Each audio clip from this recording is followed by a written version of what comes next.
Good morning. আজ আমি তোমাদেরকে একটা ইনফ্যান্টস এবং প্রি স্কুল চিলড্রেন নিয়ে কিছু কথা বলবো, আমরা আলোচনা করব। প্রথমেই বলি ইনফ্যান্টস কারা এবং প্রি স্কুল কারা। তোমরা সবাই জানো ইনফ্যান্টস কারা, 0 থেকে 12 মান্থস অবধি বয়সকে আমরা বলবো ইনফ্যান্টস। এই ইনফ্যান্টসদের কিছু গ্রোথ অ্যান্ড ডেভেলপমেন্ট রয়েছে, সেইগুলো নিয়ে আমরা প্রথমেই আলোচনা করব। এই সব নিয়ে আলোচনা করার একটাই আমাদের বিভিন্ন উদ্দেশ্য রয়েছে।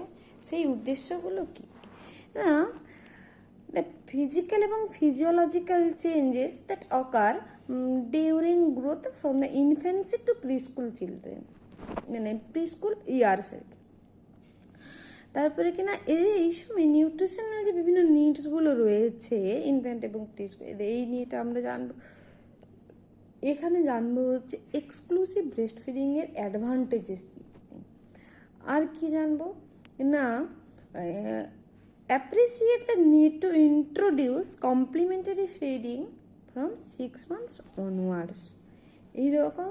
আর identify nutritionally adequate snacks foods for preschool children and counsel parents and caregivers to take care of infant and preschool children and preschoolers in health and disease। এটা নিয়ে আমাদের আলোচ্য বিষয় আজকে। প্রথমেই বলবো না growth and development. Growth and ডেভেলপমেন্টের কি না ফিজিওলজিক্যাল চেঞ্জেস রয়েছে। তার ফিজিওলজিক্যাল চেঞ্জেস কি রয়েছে না, বিভিন্ন ফিজিক্যাল ডেভেলপমেন্ট, অর্থাৎ যে বার্থ ওয়েটে জন্মাবে সেই বার্থ ওয়েটটা বাড়ছে কিনা, মানে বডি ওয়েট বাড়ছে কিনা। মেন্টাল ডেভেলপমেন্ট হয়, খিদে পেলে কান না, কিছু ভয় পেলে কান, এগুলো থাকে কিনা। গ্যাস্ট্রো ইন্টেস্টিনাল সিস্টেমের চেঞ্জেস হয়ে যায়। আর কি হয় না, এক্সক্রেটরি সিস্টেমের চেঞ্জ হয়, আর বডি কম্পোজিশনের চেঞ্জ হয়ে যায়, ফিডিং বিহেভিয়ার ইত্যাদি চেঞ্জ হয়ে থাকে। আর ফিজিক্যাল যে ডেভেলপমেন্টের মধ্যে যে বার্থ ওয়েট প্রায় আমরা নর্মালি যেটাকে বলি 2.5 কেজি, এটা প্রায় 4 থেকে 6 মাসে প্রায় ডবল হয়ে যাওয়া উচিত। এই যে হচ্ছে physical development.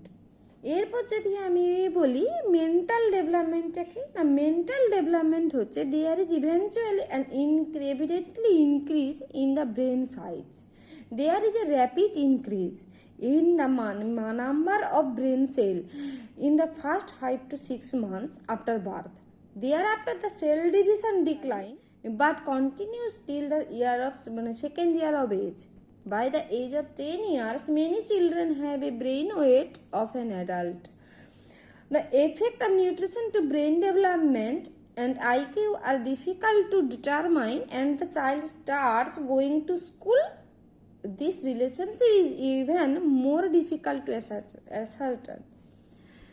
Changes in gastrointestinal tract, এই যে গ্যাস্ট্রো ইন্টেস্টিনাল ট্র্যাক্টের চেঞ্জের জন্য কী হয়, বিভিন্ন যে প্রোটিন, সিম্পল প্রোটিনগুলোকে ডাইজেস্ট করতে পারে প্রথমেই, যখন একটা ফুল টার্ম বেবি জন্মায় তখনই পারে। কার্বোহাইড্রেট, ইমালসিফাইড ফ্যাটস, এগুলো সব ডাইজেস্ট করতে পারে। First 3 to 4 months, the production of starch splitting enzyme is not satisfactory. The usual yardstick to introduce starchy foods to infants is when their weight doubles, which is most well-nourished population is around 4 months of age. The disaccharides including lactase are secreted adequately at birth. এরপর কী হচ্ছে না, এক্সক্রেটরি সিস্টেমেরও development হচ্ছে, যেখানে কী হচ্ছে না filtration rate of kidney is low and infants find it difficult to eliminate high concentration of solutes. However by the end of the first year the functional capacity of the kidneys become fully developed. চেঞ্জেসের body কম্পোজিশনে কী কী change হয়, next যেটা না, the infant synthesize lean tissue. Here there is an increase in body nitrogen from 2% at birth to 3% in the first year. Skeletal system continues to gradually increase till adolescence. The infant is born with 12 to 15% body fat. The rises to 23% at 12 months and declines to 18% at 6 years of age. Hence, there is a net increase in body fat also. এরপর কি হচ্ছে না, feeding বিহেভিয়ারেও একটা changes হয়। Feeding বিহেভিয়ারে কি changes হয়, on maturation of neuromuscular system the body is able to coordinate sucking, swallowing and breathing. Till about 3 months, the baby moves tongue up and down, and if a solid food is placed on the tongue, the food is pushed out. Between 3 to 4 months, the tongue movement changes and the child is able to swallow. By 6 months, and baby is able to chew. 6 মাস বয়সের পর থেকে baby কিন্তু চিবাতে পারে। এবার growth monitoring, বাচ্চা যখন জন্মায় তখন প্রায় 50 সেন্টিমিটার মতো হয়ে থাকে এবং পরপর বাড়তে থাকে। 1 বছরের মধ্যে একটা 75 সেন্টিমিটার হতে অ্যাবাউট হয়। তো এটার একটা চার্ট রয়েছে, সেটা তোমরা একটু দেখে নিও। এইবার যেটা হচ্ছে হেলথ মনিটরিং, আমরা কী করে ওর হেলথ মনিটরিং করব, ওই হেলথ মনিটরিংয়ের মধ্যে যেটা আমরা প্রথমেই আসবো, একটা ইমিউনাইজেশন শিডিউল রয়েছে। এই ইমিউনাইজেশন শিডিউল যেটা যখনই প্রথমে জন্মাচ্ছে বাচ্চা, সেক্ষেত্রে আমরা প্রথমেই তাকে দেওয়া হয় বিসিজি। তারপর এই 1 থেকে 1.5 মাসের মধ্যে একটা দেওয়া হয় ডিপিটি, আর দেওয়া হয় হচ্ছে পোলিও ফার্স্ট ডোজ। 10 উইক্সের মধ্যে দেওয়া হয় ডিপিটির সেকেন্ড ডোজ আর পোলিওর সেকেন্ড ডোজ। আর 14 উইক্স বা 3.5 মাসে যেটা দেওয়া হয় ডিপিটির থার্ড ডোজ আর পোলিওর থার্ড ডোজ। এরপর যেটা 9 মান্থস বা 9 মাসে দেওয়া হয় মিজিলসের। 1 থেকে 1.5 বছরে দেওয়া হয় MMR। আর 1.5 থেকে 2 বছরের মধ্যে যেটা দেওয়া হয় ডিপিটির ফার্স্ট বুস্টার, পোলিওর 4th ডোজ। আর এতে দেওয়া হয় typhoid, cholera and after that হয়ে নেবার নেসেসারি। যদি টাইফয়েড কলেরা পরেও অন্য কিছু লেগে থাকে তাহলে দেওয়া হয়। আর 5 ইয়ার্সে কি দেওয়া হয়, ডিপথেরিয়ার সেকেন্ড বুস্টারটা। আর 10 বছরে দেওয়া হয় টিটেনাস টক্সয়েড। এইটা কিন্তু একটা ইম্পর্টেন্ট ইমিউনাইজেশন শিডিউল। এই ইমিউনাইজেশন শিডিউলটা কিন্তু সবারই মনে রাখার দরকার থাকে। এরপর কিনা nutrient needs and recommended dietary allowances. এটা কি না, নিউট্রিয়েন্ট আমাদের, আমি তোমাদেরকে একদম প্রথমে আগেই বলেছি যে RD 2010 অনুযায়ী আমাদের প্রত্যেকটা বেবির মানে প্রত্যেকটা মানুষেরই এনার্জি নিডস আলাদা থাকে। সেই এনার্জি নিডসটা কি না, এই যে এনার্জি নিডস প্রথম 0 থেকে 6 মাস অবধি যেটা লাগে 92 kilo calorie per KG body weight, আর 1.16 gram protein per KG body ওয়েটে লাগে। 6 থেকে 12 মান্থসে সেটা হয়ে যায় 80 kilo calorie per KG body weight, এবং প্রোটিন লাগে হচ্ছে 1.69 gram per KG body weight. 1 থেকে 3 ইয়ার্সের চাইল্ডের ক্ষেত্রে লাগে হচ্ছে 1060 কিলো ক্যালোরি এনার্জি এবং 16.7 গ্রাম প্রোটিন। আর 4 to 6 ইয়ার্সের লাগে 1350 কিলো ক্যালোরি আর 20.1 গ্রাম প্রোটিন। এইরকম বিভিন্ন যে ভাগগুলো তোমরা RD 2010-এ ওটা পেয়ে যাবে, ওটা একটু সবাই দেখে নিন। কারণ এর থেকে যদি আমরা এনার্জি রিকোয়ারমেন্ট জানতে পারবো। এরপর আমি যেটা বলবো যে আরও কী কী আদার যে নিডস রয়েছে না, যে বিভিন্ন ফ্যাট সলিউবল ভিটামিনসগুলো রয়েছে সেগুলোও খুবই কাজে লাগে। ICMR বলেছে যে ICMR does not give recommendation for vitamin D, E, and K. As you already know, vitamin D is expected to meet by sunlight exposure up to 300 IU per day. Vitamin D should be ensured for optimal skeletal growth and dentition. Vitamin K shots are recommended only in premature infants or infant born after a completed delivery. এরপরে কি না water soluble ভিটামিনগুলো লাগে। Water soluble thiamine, riboflavin and niacin requirements are met through breast milk alone, and solely breastfed infants meet their requirements. এই যে ভিটামিনসগুলো, water soluble ভিটামিনসগুলোর বিভিন্ন নিডসও রয়েছে, সেটা তো একটা লিস্টে দেখতে হবে। বিভিন্ন ট্রেস এলিমেন্টগুলো বিভিন্নভাবে কাজ করে। Most elements such a zinc কী কাজ করে না, ব্রেন ডেভেলপমেন্টে খুব সাহায্য করে। And iodine hold a major significance in infant nutrition. Zinc is associated with growth, while iodine with the brain growth and development. Therefore, significant start since concept in the mother and should be adequately provided. There are no significant age-wise requirements, but in an adult, zinc requirement is 15.5 mg per day and iodine 150 microgram per day. এটা ICMR 1990-তে বলেছে। এবার diet আর feeding pattern, আমরা এটা একটা সুন্দর করে আমি বলছি। ডায়েট অ্যান্ড ফিডিং প্যাটার্ন অর্থাৎ 0 to 6 মান্থসে তো ব্রেস্ট ফিডিংই করছে। এটা যদি আমি বলি যে শুধুমাত্র যদি ব্রেস্ট ফিডিং করে মিনিমাম কতবার খাওয়াবো, যদি 1 মাস বয়স হয় তাহলে 8 বার, 2 মাস হলে 7 বার, 3 মাস বয়স যখন হয় 6 বার, আর 4 থেকে 5 মাস হলে 6 বার। 6 থেকে 7 মাসেও 6 বার দিতে হয়, মানে 8 থেকে 9 মাসে 5 বার, 10 থেকে 11 মাসে 5 বার, 12 মাসেও 5 বার।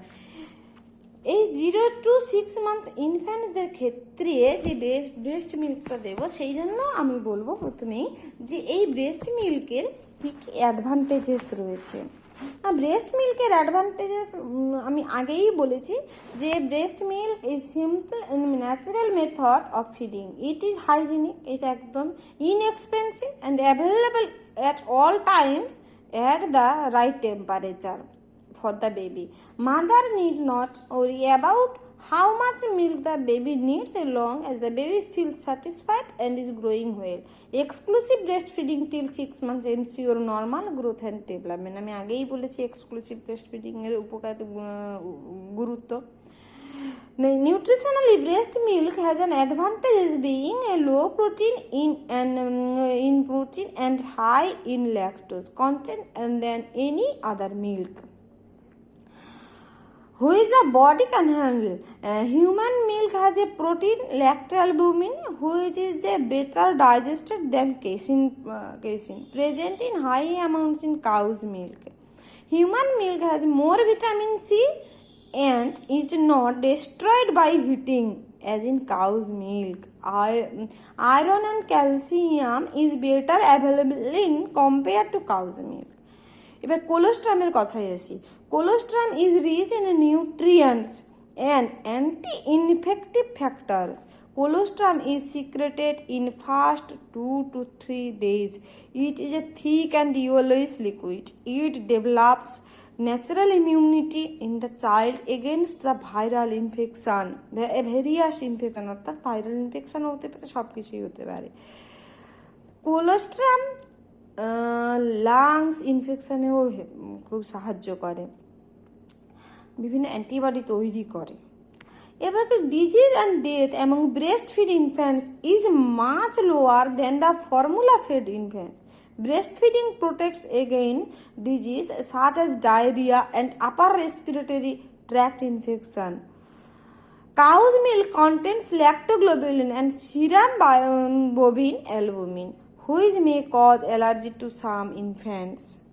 Breastfeeding establishes mother-infant contact and promotes mother-child bonding, while the mother gets feeling satisfaction and achievements in carrying and feeding her baby. It gives an emotional security to the infant.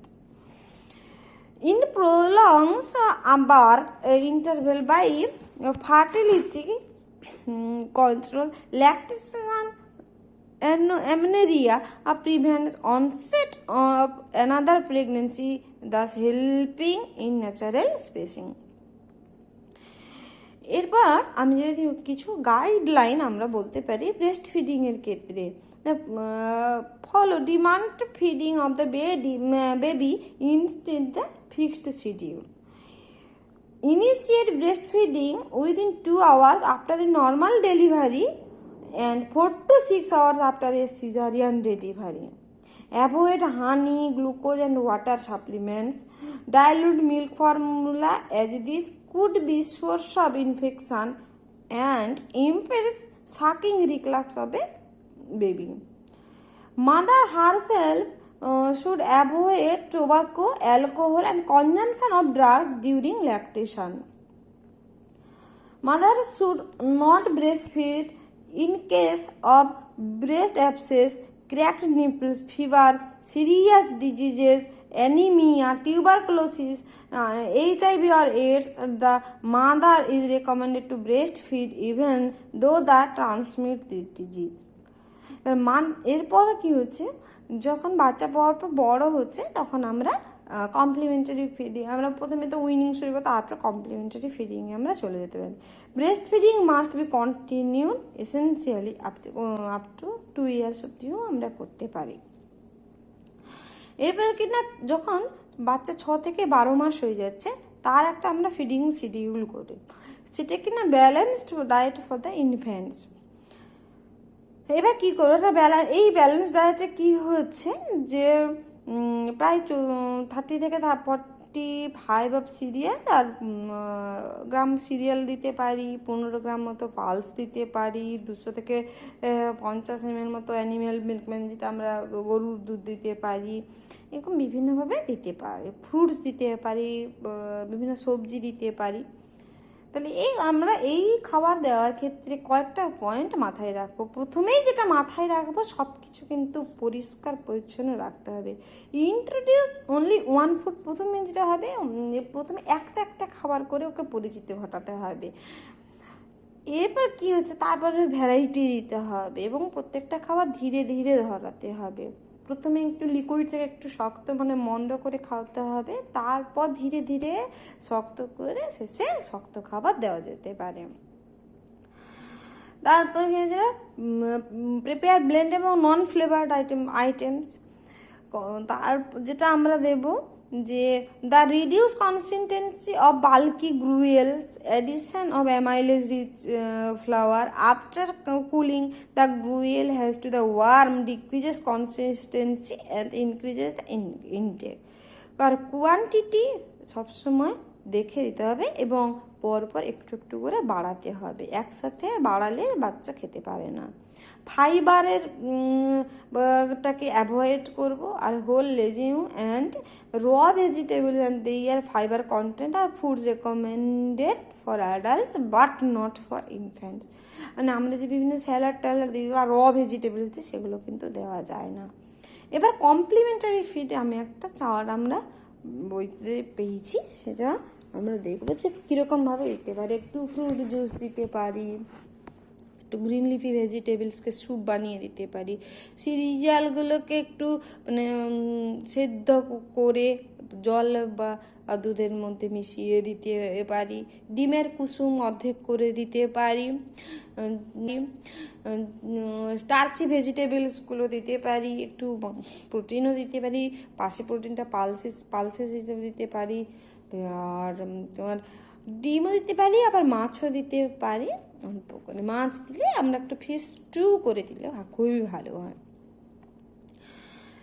এরপর যেটা হবে না, এই যে প্রি স্কুল চিলড্রেনদেরকে ওদের feeding প্যাটার্নটা কেমন হবে, আমি তো প্রথমেই ওদের লিস্ট দিয়েছি. RDA 2010 অনুযায়ী এনার্জি প্রোটিন দিতে হবে এদের. যে এই ফিডিং করার সময় মোটামুটি আমরা সিরিয়াল মিলেটসটা 120 গ্রাম মতো দিতে পারি, পালসেস 30 গ্রাম মতো দিতে পারি, মিল্ক 500 ml মতো দিতে পারি, রুটস অ্যান্ড টিউবার 50 গ্রাম মতো দিতে পারি, গ্রিন লিফি ভেজিটেবলস 50 গ্রাম মতো, ফ্রুটসটা 100 গ্রাম মতো, আর ভিজিবল ফ্যাট 20 গ্রাম মতো দিতে পারি, সুগার 25 গ্রাম মতো সারাদিনে দিতে পারি। এদের ক্ষেত্রে যে পয়েন্টগুলো আমাদেরকে মাথায় রাখতে হবে, যে বাচ্চাকে কখনো ফোর্স করব না খাওয়ানোর ক্ষেত্রে। তারপর children naturally it a variety food, প্রত্যেকটা বাচ্চাই এরকম ভ্যারাইটির ফুড খেতে ভালোবাসে। এর কারণ এদের সেন্সারি স্পেসিফিক স্যাটাইটিটা তখন আলাদা আলাদা হয়ে থাকে। আর changes the form, if milk is disliked make kheer, kulfi, custard এসব করে দিতে হবে। তো সবসময় গুড কোয়ালিটির প্রোটিন দিতে হবে, পালসেস দিতে পারি, নাটস দিতে পারি, মিল্ক অ্যান্ড মিল্ক প্রোডাক্টসগুলো দিতে পারি, এগ দিতে পারি। এই সময় encourage the child to eat all food group, সবসময় বাচ্চাকে বলতে হবে সব খাবার খেতে হবে, ভেজিটেবলস খেতে হবে, গ্রিন লিফি ভেজিটেবলসগুলো খেতে হবে, বিভিন্ন রকমের ফ্রুটসগুলোও খেতে হবে। এদের জন্য বিভিন্ন রকমের স্ন্যাক্স বানিয়ে দিতে হয়। আর জাঙ্ক ফুড থেকে সবসময় একটু দূরে রাখতে হয়। আর কি করেন, avoid nibbling, have a 5 to 6 meal pattern দিতে হবে, কি গ্যাপ ইন 3 আওয়ার্স, 3 ঘন্টা বাদে বাদে খাবার দিতে হবে, এবং ফিজিক্যাল অ্যাক্টিভিটিটাও বেশি করাতে হবে। এরপর এই তো প্রি স্কুল ইনফ্যান্ট, এদের বিভিন্ন আমরা ফিডিং প্যাটার্ন নিই বা ফিডিং শিডিউল নিয়ে বললাম। এরপর কি না, এই যে কিছু ন্যাশনাল প্রোগ্রাম রয়েছে তার মানে ইনফ্যান্ট এবং প্রি স্কুল চিলড্রেনদের জন্য, সেই প্রোগ্রামগুলো আমরা সবাই কিন্তু জানি, যেটা হচ্ছে ইন্টিগ্রেটেড চাইল্ড ডেভেলপমেন্ট স্কিম, যেটা হচ্ছে কি না ICDS। তারপরে কি না ভিটামিন এ ডেফিসিয়েন্সি যে প্রোগ্রামগুলো হয় VATE, তারপরে বিভিন্ন যে ইমিউনাইজেশন প্রোগ্রামগুলো হয়, এবং national nutrition anaemia prophylaxis programme, এতে কিন্তু অংশগ্রহণ করা খুবই জরুরি। এই ইনফ্যান্ট এবং এই প্রি স্কুলদের আবার কিন্তু অনেক প্রবলেম রয়েছে। এই প্রবলেমগুলো কী কী না, ডায়রিয়া একটা কমন প্রবলেম। তারপর হচ্ছে লো বার্থ ওয়েট থেকে যে সমস্ত প্রবলেম ম্যাল নিউট্রিশন হয়ে থাকে বা বিভিন্ন যে সমস্যাগুলো হয়ে থাকে লো বার্থ ওয়েট থেকে, সেগুলো কিন্তু হয়। আর কি হয় না, ক্রনিক এনার্জি ডেফিসিয়েন্সির ফলে যেটা একটা সমস্যা। আর ওভার নিউট্রিশন বা ওবেসিটি, যেটা আমরা অনেক ক্ষেত্রেই দেখতে পাই, যে বাচ্চা খাবার দাবার যখন শুরু করে তখন এত বেশি খাওয়া দাওয়া হয়ে যায়, যেটাতে ওভার নিউট্রিশন বা বিভিন্ন সমস্যার জন্য বডি ওয়েট বেড়ে যেতে থাকে, যার জন্য ওবেসিটি একটা প্রবলেম হয়ে থাকে। আর কি হয়ে থাকে যে এই সময়ে বিভিন্ন নিউট্রিয়েন্ট ডেফিসিয়েন্সি ডিসঅর্ডারগুলো হয়ে থাকে। সেক্ষেত্রে কিন্তু এই যে নিউট্রিয়েন্ট ডেফিসিয়েন্সি ডিসঅর্ডারগুলোর মধ্যে আমরা যেটা কমন যেটা জানতে পারি, protein energy malnutrition, iron deficiency anaemia, vitamin A deficiency. তো এইসব ক্ষেত্রে আমরা বিভিন্ন যে প্রিভেন্টিভ যে মেজারগুলো রয়েছে সেই সব অবলম্বন করতে হবে। তো এই ক্ষেত্রে আমরা ইনফ্যান্ট এবং প্রি স্কুল নিয়ে যে সমস্ত জিনিসগুলো জানলাম, আর যদি কিছু বাকি হয়ে থেকেই যায়, পরে যদি কোনো প্রবলেম হয়ে থাকে তো আমরা সেটা বলতে পারো। Thank you.